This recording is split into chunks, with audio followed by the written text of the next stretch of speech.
I mean, I got here, at 11 or whatever, early enough to get out and run at noon. It was obvious that wasn't going to happen. I just went over to the Speedway gym over here, and then we were anxious to run. Like, we really wanted to run. So I think that made getting through those few hours of kind of indecision on whether the weather's going to be here or not a little easier, actually, because there was really no point that we were thinking about packing it up and leaving. Like, if we were going to get 20 minutes in at the end of the day, we were going to go run for 20 minutes. Why? I think for us, it's just because we've kind of gotten on a roll getting through things and making the cars better. Ed hasn't run that much, so it was a little bit for both of us to get out there and make sure that we're on the same page with things. And then, there's a pretty evident threat of weather for the next couple of days. So it's just, we feel like the cars are pretty good. We feel like we've got speed in the cars.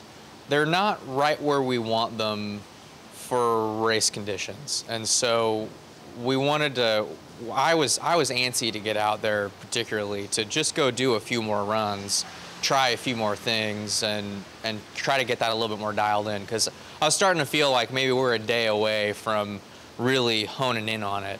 And so had the experience of going out today and doing a little bit of running, that definitely made me feel better, and I think made us feel better about the direction, at least, that we're heading. It's just like straight into happy hour as soon as we got out there. So everybody piled out of the pit lane and was out on track. So that definitely adds to the sort of speed conditions. We were thinking that the sort of damp air was going to make for a slower day, but obviously that just went out the window.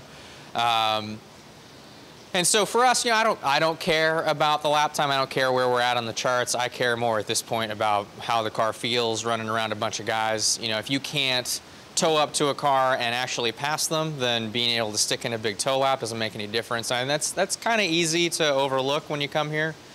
You can kind of get yourself into a mode where you think the car is really good in race conditions because you're able to stick in big laps, but it doesn't end up really making any difference. So we knocked down some of those walls and thought we had a good feel for it. And then right at the end, our day came to a screeching halt when Jack, unfortunately, I think he's been looking pretty good, was getting up to speed today much more rapidly than they had been in the past few days, which was good to see. But I was a couple of cars behind him, saw the smoke going through the corner. Obviously, whether that's somebody spinning out or somebody blowing a motor, that's bad news. So I pedaled it early, and then I was back on the gas as soon as I got through the corner because I didn't really know where he was going to end up. He ended up sort of crossing the track, and I snuck in just underneath. So a little bit of a close call.